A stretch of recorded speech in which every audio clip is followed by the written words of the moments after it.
Hello, we're going to go through the chapter of Boardwalk to Mars together. The chapter opens with a quote from a person named Peter Trower from a publication called The Ridge Trees.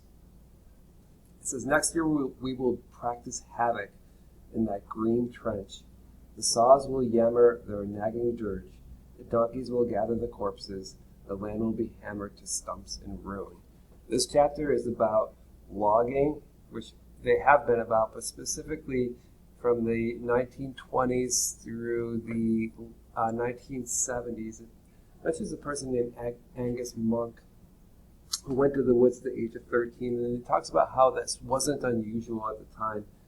Many boys were rendered fatherless by World War I, and the circumstances of not being able to provide for family forced a lot of them into the world. This actually isn't too far removed from my own history. My grandfather was partially blind in both of his eyes because when he was like 8 years old, he had to go to work for his father. His father worked in a coal mine and was injured and couldn't go to work. And back in the day, what you would do is you send your next oldest son. Well, my grandfather has some older sisters, but he was actually the oldest boy, and only at 8 years old, he went into a coal mine and was around some people that were setting dynamite and didn't understand that he needed to get away fast enough. And when the dynamite went off, it blew little shards of rock and coal into his eyes, and the doctors were not able to remove them, so he still had them in there as an older man. So yes, young men going to work in pretty dangerous occupations, as we talked about logging being dangerous from chapters past. Angus Monk was something called a high rigger. And a high rigger was rather revered among a logging camp. So the chapter says, if you run across an old photo of a man with an axe perched high in a tree, you're not looking at a faller, you're looking at a far rare high rigger. Like the steel workers who built the skyscrapers, these men were a breed apart. They were the ones who prepared the spar trees to run high lead cable. Just so you guys know what a spar tree is. A spar tree looks like this. It's a tree that was cut, the top of it was cut off, then it's stabilized with cables at a whole bunch of sides because it's going to be pulling trees up out of the forest on pulleys. So this was state of the art at the time.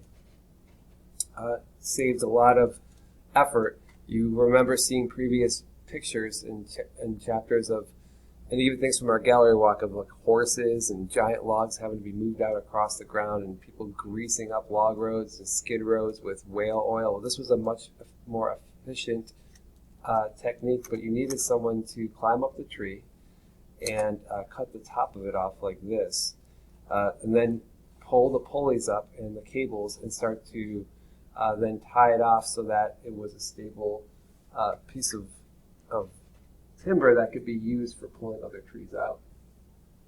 The high rigger's duties included hanging the huge pulleys that were 3 feet across and 200 pounds that carried the cable, and setting the guy lines that anchored the spar tree from all sides in order to keep it from being pulled over by the tremendous loads it was supporting.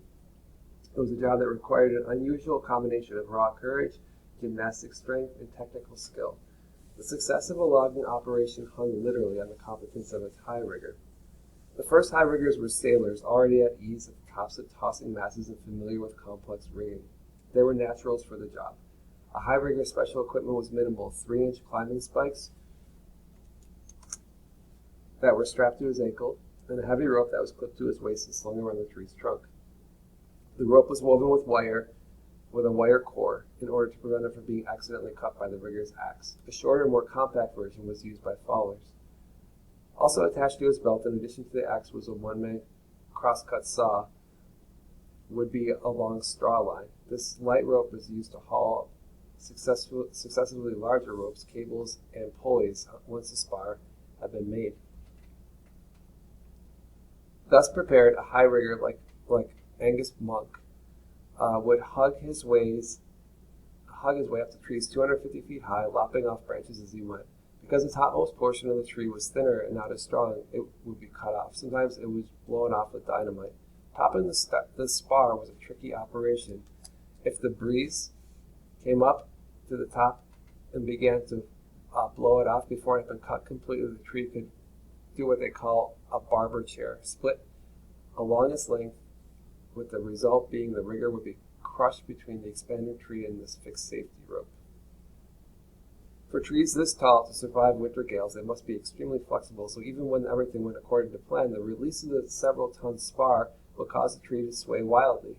Co-workers on the ground would watch as the tiny rigger ducked his head, dug in his spikes, and held on for dear life while the spar thrashed back and forth like a ship's mast in a storm. After all was come again, some high riggers, including Angus, would stand on the platform they had made, which was about as wide as a cocktail tray, and then urinate into space. Once all the blocks were in place, the blocks started the pulleys. The riggers would then rappel down. Angus was so adept at high-speed descents that he could throw his hat in the air 150 feet and beyond the ground when it landed. For these reasons, among others, high riggers were viewed with a certain awe by other loggers, a combination of admiration and relief that the job wasn't theirs. Once back on Earth, such a man was entitled to a certain swagger. Part stuntman, part matador, and absolutely indispensable. He was no doubt a card-carrying man of the woods. But even high riggers were employees, and Angus would eventually go on to open his own logging operation and become kind of a freelance logger. He operated around the area of Vancouver, British Columbia in the 1950s. Vancouver's on the west coast of Canada. It's a beautiful city, actually. It's tucked in the mountains. But its east side was a separate world from the serene and stately west side suburbs. This is a picture of the east side of Vancouver in the these cars look like 1960s to me, so we're looking at the 1950s, maybe like 10 years before that. In the dense shingle and clapboard neighborhoods that rose from the docks and lumber mills, immigrants from Asia and Europe jockeyed for position alongside Indians from all over Western Canada. As spread out and isolated as loggers might be in the bush, the downtown east side is where they all came together. Here, transient loggers, miners, and fishermen drank in the gender-segregated bars of downtown Granville Street.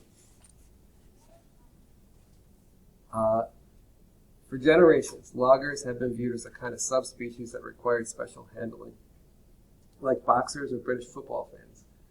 In one telling instance, a radio operator aboard the MV Princess Makina, a passenger steamer serving the BC coast, called the port of Vancouver to say, quote, "We've got 50 passengers and 150 loggers," end quote. In many cases, derogatory nicknames like bush ape and timber beast were more than justified. As one man in a position to know it, quote, "There were some awfully bloody animals in the woods those days," end quote. For a certain segment of the population, logging was BC's answer to the French Foreign Legion. Junkies, petty criminals, and thugs would often seek refuge in the camps, and the courts encouraged it. But even out there, heroin was available. A couple anecdotal pieces that are pretty interesting from loggers who were around back in that time, but I'll skip those.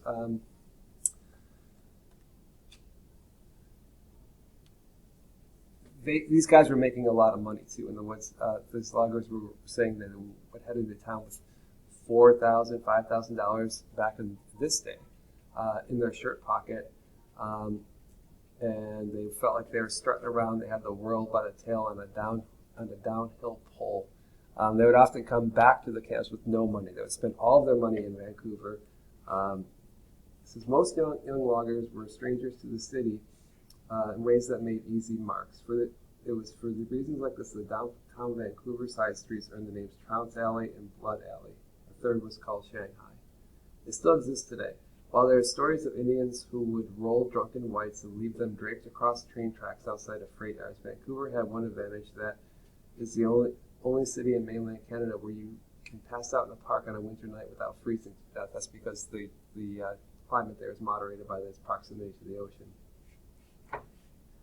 This blogger was saying, "I go to Van, meaning Vancouver, blow my paycheck and fly back with the clothes on my back. There's a lot of booze and dope, snooze, Irish coffee in the thermos. It was a pretty integral part of the life. If a guy was half drunk, the crew would cover for him."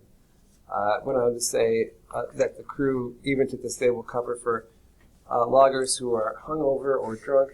Angus Monk was no stranger to this. He was known for heavy drinking. It goes on to say Angus, who clearly had appetites as formidable as his constitution, was nonetheless able to achieve some sort of balance, albeit a precarious one. By mid-century logger standards, he had the best of both worlds. Whereas most woodsmen in his era were banished for months at a time to remote valleys accessible only by boat or float plane, Angus ran his crew in the bush all day, and I got to drive home to his family in the exclusive suburb of West Vancouver. He was a tough, happy, connected man, remembered for his fondness by all but his rivals. The only thing missing was a son to work beside him. For a brief time, a nephew would fill the gap. Angus's sister Lillian had 2 boys, but only one of them would make it past 35. His name was Grant Hadwin, and there were ways in which he could have been Angus's own son. Both uncle and nephew shared a frontiersman's capacity for excess and risk. In 1966, Grant quit school and left home. He was 16, and his first boss was his Uncle Angus. Logging was a brutal trade that could make one an old man at 50, but Grant, a natural athlete, was ideally suited to the task and excelled in the face of physical challenge and a myriad of dangers. The rugged, isolated lifestyle, a last link to the rapidly vanishing frontier era, captured his imagination and would shape his life. Not least because it flew in the face of his engineer father's white-collar ambitions. By the time he was 20, Grant Hadwin, an upper-middle-class prep school refugee, had adopted the costume and habits of old-time loggers. Gray wool Stanfields, some cut jeans, and lower lip of full Copenhagen, and alarming capacity for alcohol. Previously in the chapter, I talked about how Grant's father. Oh no, wait, sorry, that comes later, so we can get to that part.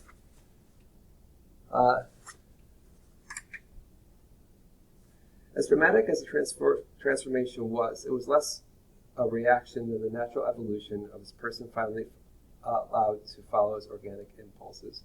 During high school, while his peers were racing cars and chasing girls, Grant was building a cabin and roaming the mountains that reared up behind his parents' West Vancouver home. Few people had a chance to get to know Grant very well, in part because he seemed to be in constant motion. One of his only high school friends died young in a motorcycle accident. Hadwin is remembered by other classmates as being a loner and very independent-minded. Quote, he was really intense, end quote, recalled Truls Skoglund, who knew Grant as a 15-year-old. Not negative, he just had spirit, Skoglund said. Despite an apparent preference for mountains over people, Grant was disarmingly courteous and well-spoken. His paternal aunt, Barbara Johnson, recalls her young nephews having, quote, the most beautiful manners. He was quite self-assured and so polite and nice, end quote. Good manners and comportment were the measures of a successful education. Grant's early years in boarding school certainly paid off. Quote, he was very polished, recalled a classmate. He could have an audience with the Queen. Grant's father, Tom Hadwin, had graduated top of his class from the University of British Columbia's electrical engineering program, and then went on to become a top engineer and lifelong employee of BC Hydro, the province's biggest power company. Quote, he never won an argument with Tom Hadwin, recalled an employee, end quote. Tom Hadwin was a different kind of man than Angus Monk. Where Tom was tight, degree-conscious, and cerebral, Angus was expansive, irreverent, and vigorously physical. Grant loved him. Compared to the stifling atmosphere of home and school, Angus was pure oxygen. But even as he idolized his uncle and the life he represented, Grant was horrified by what he saw. From the very beginning, a bargain most loggers are forced to make wasn't lost on him. After an early stint working with his uncle, Grant returned briefly to West Vancouver and visited his Aunt Barbara, one of the few family members who he stayed in touch with. According to her, Grant was struck by the destructiveness of the logging process, then only at 17, he described the techniques that stripped the mountainside down to bare rock. Nothing's going to grow there again, he told her. That was an unusual thing for a teenager from Vancouver to be concerned about in 1967, especially one with Hadwin's lineage. Logging had literally built the city, and most people still were connected to the industry, if not directly, then through family members and friends.